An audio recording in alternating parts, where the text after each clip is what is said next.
오늘은 임방의 소설 인규 옥소선. 자, 눈을 쓸며 옥소선을 엿보다 라는 소설의 위기 파트, 도령이 자란을 보기 위해 평민이 해야 할 일까지 하는 장면과 도령을 박대한 자란의 어머니를 자란이 질책하는 장면에 대해서 살펴보도록 하겠습니다. 이 작품은 한간에 떠돌던 이야기를 각색하여 한문으로 기록한 한문 소설입니다. 자, 임방이라는 사람이 쓴 천예록이라는 책에 기록되어 있습니다. 근데 이 천예록이라는 책이 야담집이에요. 그래서 이제 5만 가지 상당히 재밌는 야담들이 이렇게 막 자기가 이제 본인이 모아가지고 기록한 책인데, 거기에 실려 있습니다. 뭐가? 소설 인규 옥소선이라는 작품이요. 이후 조선 후기 3대 야담집인 개서야담, 청구야담, 동화휘집 등등등의 다른 이름으로 뭐 옥소선이라는 이름도 있고 뭐 기타 등등 여러 이름이 있는데, 그 이름으로 이제는 전해집니다. 그러면서 조금씩 변형이 있기는 있어요. 어쨌거나 간에 제목 소설 인규 옥소선이라는 제목은 눈을 쓸며 옥소선을 엿보다 라는 뜻입니다. 이게 무슨 말이냐면, 이게 갑자기 나온 게 아니라 소설의 한 장면이에요. 남자 주인공이 신분을 속이고 여자 주인공을 보고 싶어가지고 그 집 종으로 들어갑니다. 그리고 난 다음에 겨울에 눈이 올 때 눈을 쓸면서 여자 주인공을 보는 그런 내용, 하나의 장면이거든요. 그 장면을 제목으로 삼았다, 이렇게 보시면 됩니다. 이 작품이 특별히 새롭게 느껴지는 것은 사실은 그만한 이야기고 전체적인 내용은 비슷한데, 그야말로 질풍노도처럼 격렬한 사랑의 감정을 인물들의 거침없는 행동을 통해 잘 드러내고 있기 때문이다. 특히 남자 주인공의 모습에서 그게 나타납니다. 하지만 무엇보다도 이 소설에서 가장 인상적인 것은 여자 주인공 옥소선의 지혜와 총명함이다. 이 부분은 후반부, 뒷부분에 나와요. 그러니까 요 앞 질풍노도처럼 격렬한 사랑은 전반부에서 남자 주인공을 통해 나오고요. 그 다음에 옥소선의 지혜와 총명함은 후반부에 나온다, 이렇게 보면 되겠고요. 여자 주인공에게 부여된 이러한 캐릭터가 결국은 신분의 제약을 뛰어넘어 사랑을 성취하도록 만드는 중요한 요소가 되고 있다. 기생이었던 자란이 결국 정실 부인이 된다는 결말은 관습적이다라고 했는데, 우리 알잖아. 어디서? 춘향전하고 똑같아요, 이 부분. 아니, 안 달라요. 근데 어쨌거나 간에 결과적으로는 정실 부인이 된다는 점에서는 같다는 얘기예요. 어쨌거나 간에 이런 앞에 있는 이런 내용들이 가지고 있는 독특함이 이 소설의 인기 요인이 되었을 것이다 라고 보시면 되겠습니다. 그는 스스로 생각하였다. 그가 누구야? 그렇지, 도령이겠죠. 그죠? 자란을 보러 왔으나 그녀를 만나볼 수가 없고 그녀의 어머니는 박대를 하는구나. 그러면 내가 양반인데, 내가 전임 사또의 아들인데 나를 박대해? 라고 큰소리 뻥뻥 칠만도 하건만, 도령은 이제는 자신의 신분이라든가 이런 거 다 놓고 오로지 자란만 생각하는 거죠. 그러면서 이제 많이 위축이 된 상태라고 보면 될 것 같아요. 약간. 자, 어디 갈 만한 데가 없으니 오도 가도 못하게 되었구나 라고 해서, 이런 걸 우리는 네 글자로 뭐라고 합니까? 그렇죠, 진퇴양난이라고 보면 되겠습니다. 자, 여기까지 자란의 어머니에게 소극적인 모습을 보이는 도령이 되겠습니다. 이렇게 주저하고 있을 즈음에 문득 떠오르는 생각이 있었다. 두둥. 그의 아버지가 감사로 있을 때 본부의 아전 아무개가 일찍이 중죄를 지어 장차 죽게 되었으나, 도령이 불쌍히 여겨서 부모를 모시는 여가의 구할 방도를 주선하니 감사가 그의 말에 따라 살려준 일이 있었다. 누구? 그렇지, 이 아전 아무개를 찾아가 봐야지. 그 사람이면 도와줄지도 몰라. 이런 생각을 갖지 않았을까라고 생각을 합니다. 그의 생각에 이 아전이라면 내가 저를 구해준 은혜가 있으니 그를 찾아가면 며칠 동안이라야 며칠 동안이나마 환대하지 않겠는가? 설마 박대하겠어? 하고 마침내 자란의 집을 떠나 아전의 집으로 찾아가니 그 아전도 처음에는 알아보지 못해. 왜? 너무 몰골이 변했거든. 그가 이름을 대며 말하니 그제야 매우 놀라서 맞아들였다. 사랑채를 깨끗이 치워서 머물게 하고 반찬을 잘 차려 대접을 하였다. 그렇지, 고마운 거지. 예전에 그렇게 도와줬는데. 며칠을 머물면서 그는 아전과 함께 자란을 만날 계책을 의논하였다라고 하는 거 보니까 이 아전은 일종의 조력자, 도와주는 사람이죠. 아전이 한참 만에 말하였다. 조용히 다른 사람의 눈을 피해서 몰래 만날 수 있는 길은 참으로 없습니다. 만약 얼굴만이라도 한번 보고자 하신다면 제가 한 가지 방법을 말씀드리겠습니다. 그런데 도련님께서 과연 기꺼이 따르실런지요? 라고 하는 것은 도련님이 이걸 할까? 할 수 있겠어요? 라고 묻는 거죠. 그래서 뭔데? 하우? 그랬더니 이번에 눈이 온 뒤에 가명에서 눈을 치우는 일은 전례에 따라 성내 누구에게? 백성들에게 나누어서 차출을 해야 하는데 제가 마침 그 일을 맡고 있습니다. 그러니까 이 눈이 바로 뭡니까? 그렇죠. 자란을 만날 수 있게 하는 일종의 매개물이라는 거예요. 차출이 뭔데? 라고 했더니 이제 사람을 뽑는 일입니다. 도련님께서 만약 이번에 일꾼들 속에 섞여서 눈을 치우신다면 얼굴은 볼 수 있을 것입니다. 그 밖에는 다른 도리가 없습니다. 이게 뭐 어려운 일이라고 할 수 있겠습니까? 라고 물어. 그거는 이게 조선시대라는 걸 생각을 해야 되고 그 다음에 옛날의 도령의 모습, 아전은 예전 도령의 모습만 기억을 하고 있는 거예요. 예전 도령의 모습은 어떻습니까? 그렇죠. 잘 나가는 집에 잘 나가는 일종의 뭐랄까 킹카? 1등 신랑감? 기세 등등? 약간의 어떤 자뻑 증세? 뭐 이런 게 있는 도령이었다는 거야. 그러니까 아전이 기억하기에 근데 이렇게 백성들하고 같이 이렇게 일을 할 수 있겠는가? 라고 묻는 거지요. 지금의 도령을 모르잖아. 자, 이때 다른 도리라고 하는 것은 자란을 볼 수 있는 다른 방법은 없습니다. 이 아전이 생각한 방법은 결국은 뭐야? 백성들, 일꾼들 속에 섞여서 눈을 치우는 노가다, 노동일을 하는 거였던 거죠. 자, 여기까지. 과거 은혜를 준 아전의 도움을 받는 도령 정도가 되겠습니다. 그가 아전의 계획에 따라 이른 아침에 여러 일꾼들과 함께 산정에 들어가 빗자루를 들고 앞들에 눈을 치웠다. 산정이라고 하는 건요, 산속에 있는 정자예요. 이 정자는 도령과 자란이 만날 수 있는 공간이기는 하지만 그렇다고 완벽한 공간은 아니죠. 왜? 여기서 몰래 만나야 되니까 일정 정도 장애가 있는 공간이에요.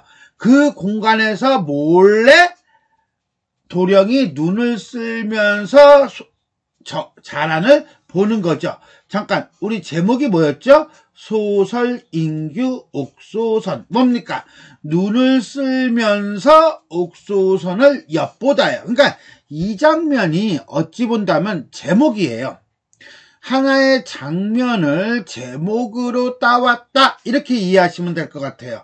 어쨌거나 간에 새로운 감사의 아들이 마침 창을 열고 기대 앉아 있었고 자란은 방에 있는지 볼 수가 없었다.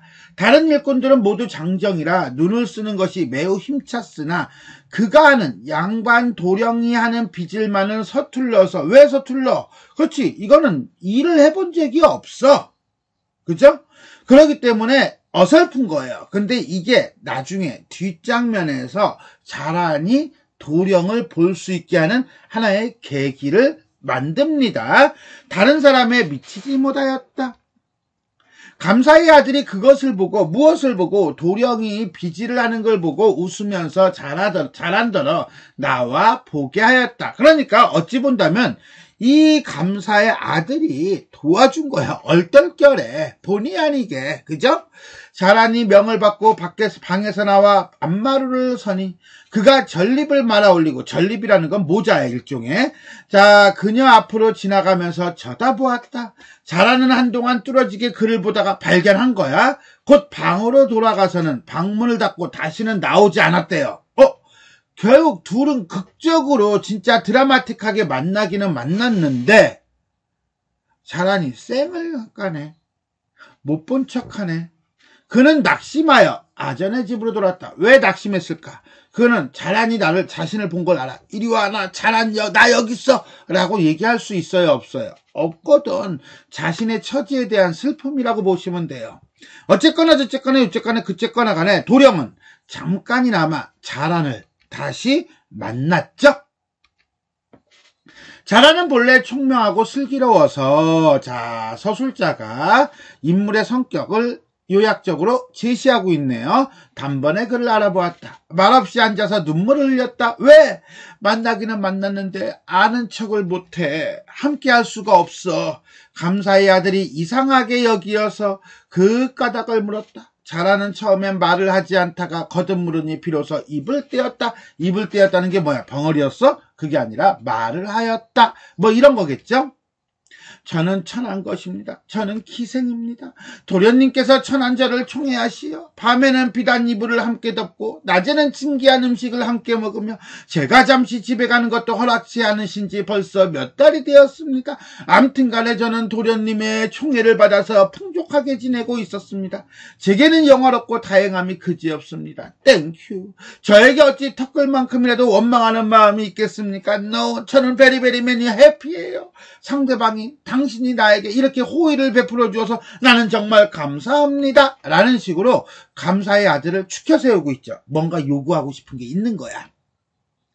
다만 그렇지 본심 나와요. 저는 저희 집이 가난한지라 아버지 돌아가신 날이 돌아올 때마다 제가 집에 있을 때는 가명에서 비용을 빌어다가 제수를 갖추어 제사를 지내곤 하였습니다. 그러나 지금은 여기서 꼼짝할 수가 없군요. 진짜 제사 지낼 때가 된 거야? 그게 아니라 일정 정도 상황을 만들고 있는 거예요. 그죠? 상황을 만들어서 나갈 수 있는 어떤 근거를 만드는 거죠. 여기서 우리는 자란이 얼마나 지혜로운지가 드러나고 있다라고 보면 되겠고요. 적극적 성격을 가지고 있다라고 하는 것도 알 수가 있겠습니다. 내일 아침 마침 아버지의 제삿날인데 노무가 홀로 있으니 밥 한 그릇 떠놓는 것도 못할 듯합니다. 그래서 문득 그것을 생각하고 저 혼자 슬퍼서 우는 것입니다. 어찌 다른 까닭이 있겠습니까? 진짜? No. 이건 뭡니까? 도령을 만나려고 한마디로 자란이 머리를 쓰고 있는 거지요. 감사의 아들은 자란에게 빠진 지 오래인지라 의심을 안 해. 측은히 불쌍히 여기며 말하였다. 왜 그런 말을 일찍 하지 않았느냐 하고는 곧 제수를 성대히 차려 자란에게 주며 집에 가서 제사를 지내고 오도록 하였다. 한마디로 자란을 믿은 거죠. 여자를 믿으면 안 돼. 어쨌거나 간에 저쨌거나 간에 어쨌거나 간에 그쨌거나 간에 준비란 준비는 다 해줍니다. 자, 여기까지 재치를 부려서 감사의 아들을 속이고 집으로 가려고 하는 자란의 모습이 되겠습니다. 자란은 급히 집으로 돌아가 어머니에게 말했다. 왜 급히야? 그렇지, 보고 싶거든. 누구를 보고 싶어? 도련님을 보고 싶거든. 도련님, 오 마이 하니, 이거죠. 제가 전사또에 도련님이 오신 것을 알고 있습니다. 생각에 여기 계시리라 했는데 지금 계시지 않으니 어디 가셨는지 모르겠네요. 빨리빨리 어디 있는지 알려주세요, 어머니. 도련님이 과연 너를 보려고 걸어서 우리 집까지 왔었으나 네가 가명에 있어서 만날 길이 없다고 말씀드렸더니 지발로 가버렸다. 나야 그분이 어디로 갔는지 알 수 없지 라고 냉랭하게 얘기하는 거예요. 마치 남 얘기하듯 하는 거예요. 그러니 자라는 기가 막히고 코가 막히고 화딱지가 뿔뿔이 나겠죠. 그죠? 그래서 울부짖으며 어머니를 책망합니다. 원망을 하는 거죠. 왜 도련님을 잡지 않았어요? 라고 하면서 이건 사람의 도리로서 차마 할 수 없는 일인데 어머니께서는 어찌 차마 하셨습니까? 한마디로 사람의 도리로서 해야 되는 일을 안 했다는 거야. 그것을 어머니를 막 책망을 할 정도니까 얼마나 적극적이고 사랑에 대해서 자기의 어떤 본능적인 욕망에 대해서 적극적인 인물인지 알 수가 있겠네요. 자, 그럼 왜 도리로서 할 수 없는 일인가? 이유를 들고 있죠. 나와 도련님은 동갑이고 12살 때 사또 생신잔치에서 춤을 추던 날 가명의 모든 사람들이 저를 청구하여 짝이 되게 하셨습니다. 비록 남들로 말미암아 맺어졌다고는 하나 이것은 하늘이 짝지어주신 천생연분입니다. 그렇기 때문에 제가 도련님을 배신할 수 없어요. 근데 어머니께서는 도련님을 그냥 보냈어요. 이건 사람의 도리로서 할 수 없는 거예요. 왜? 천생연분을 어기게 했거든요. 그때부터 하루도 그분의 곁을 떠나지 않았고 자라서는 고청을 나누었으니 서로 사랑하는 마음과 짝이 된 즐거움을 다른 데서 찾으려고 해도 옛날부터 비길 데가 없습니다. 도련님이 비록 나를 잊으셨더라도 저는 죽어도 잊을 수가 없습니다. 왜? 그것은 제가 도련님을 배신할 수 없는 두 번째 이유, 제가 도련님을 사랑하기 때문이에요. 그런데 어머니께서는 그냥 도련님을 보내셨어요. 그러니 이거는 사람의 도리로서 할 수 없는 일이에요.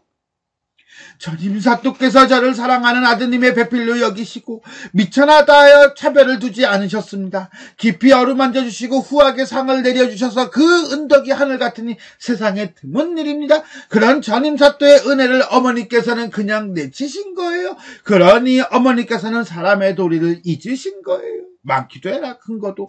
자, 평양 땅은 큰 길이 나 있고 높은 벼슬아치들이 고귀한 사람들이 왕래가 잦아서 제가 그 많은 사람들을 보았습니다. 그러나 도련님은 기품이 아름답고 빼어나며 재주가 많고 똑똑하십니다. 저는 아직까지도 이런 분을 보지 못했습니다. 진짜 킹카예요. 저는 평소에 그분에게 의지하며 살려고 살 생각이었습니다. 발음도 막 꼬이네요.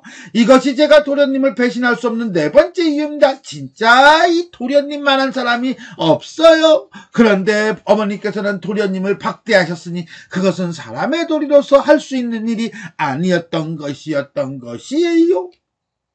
도련님은 비록 저를 버리시더라도 제가 도련님을 저버릴 수 없는 것인데 저는 못나게도 죽음으로써 스스로 지키지 못하고 위세에 억눌려서 새 도련님에게 정을 주었어요. 새 도련님에게 정을 주었다고 이게 무슨 말이야? 그렇지, 새로 부임한 감사의 아들과 지금까지 지냈잖아. 그런데 이렇게 행실이 없는 천한 것을 천리가 마다않고 걸어서 찾아오실 수가 있겠습니까? 그러한 도련님의 사랑 저는 배신할 수가 없어요. 그런데 어머니께서는 도련님을 박대하셨으니 이것은 사람의 도리로서 할 수가 없는 거예요 라고 얘기를 하고 있어요. 다만 이것만이 아닙니다. 또 있어요. 많기도 해라. 도련님이 얼마나 귀하신 분인데 한낱 천안기생 때문에 갖은 고초를 겪으며 여기에 오셨으니 저의 도리로 차마 괄시할 수 있겠습니까? 몰라서 묻는 거야? 아니죠. 설이죠. 제가 비록 집에 없었으나 어머니가 일방적으로 전날 보살펴 주신 정과 끼쳐 주신 은혜를 생각지 않고 밥 한 그릇을 차려드려 머무시도록 하지 않았단 말입니까? 어머니, 이것은 사람의 도리로서 참아할 수 없는 일인데 우리 어머니는 그것을 참아하셨으니 제가 어찌 스스로 통탄하지 않을 수 있겠습니까? 어머니! 라고 해서 라는 식으로 의문문의 형식을 사용해서 어머니의 행위를 질책하고 있네요. 자, 여기까지 어머니가 도령을 박대한 사실을 알고 이를 질책하는 자란의 모습이 되겠습니다. 자, 우리는 여기서 자란의 모습과 그 다음에 도령의 모습, 일단 우리는 도령의 모습으로 갈게요. 왜냐하면 발단 전개를 계속 도령으로 포커스를 맞췄으니까 우리가 도령으로 갑시다. 이번에 눈이 온 뒤에 가명에 눈을 치우는 일은 성내 백성들에게 나누어서 할 것입니다. 그런데 도련님께서 만약 일꾼들 속에 섞여서 산정에 눈을 치우시면 얼굴을 볼 수 있을 것입니다. 라고 하니까 도련님이 이른 아침에 여러 일꾼들과 함께 산정에 들어가 빗자를 들고 앞들의 눈을 치웁니다. 이거는 도령이 할 수 있는 일은 사실은 아니죠. 이런 걸 제목 여기 소시민성이라고 이렇게 제목을 붙였어요. 왜? 이렇게 보시면 될 것 같아요. 봉건사회에서 근대사회를 이행하는 시기에 우리나라의 고전소설에는 소시민적 특성을 가지고 있는 인물들이 많습니다. 이 소시민적 특성이라고 하는 건 바로 뭐냐? 욕망의 성취와 그 다음에 안정이에요. 모험을 하지 않아. 무엇인가를 추구하려고 자기 자신을 위태롭게 하지 않아. 영적 성격은 거세가 돼. 사라지고 안정, 조금 더 안락한 삶을 누리려고 하는 거예요. 자, 사랑이라는 인간의 본연의 자기 욕망을 발견하고 그 욕망을 충족하고자 자, 당대 사회의 질서에서 일탈하는 인물의 애정지상주의적 태도, 이것이 바로 뭐야? 욕망의 성취와 관련된 소시민성이라고 볼 수가 있는 겁니다. 그런 점에서 본다면 이 도령은 자신의 지위, 자신의 권위를 다 버리고라도 사랑을 추구하고 싶은 거야. 오케이? 그래서 우리는 요 소시민성을 도령과 연관시켜서 살펴볼 수 있겠다라고 보는 거지요. 자, 이렇게 해서 우리는 임방의 소설 인규 옥소선의 위기 파트, 도령이 자란을 보기 위해 평민이 해야 할 일까지 하는 장면과 도령을 박대한 어머니를 자란이 질책하는 장면, 두 개의 장면에 대해서 살펴보았습니다. 자, 지금까지 내용이 도움이 되셨다면 좋아요와 구독 버튼 눌러주시고요. 알림 설정 부탁드리겠습니다. 수고하셨습니다.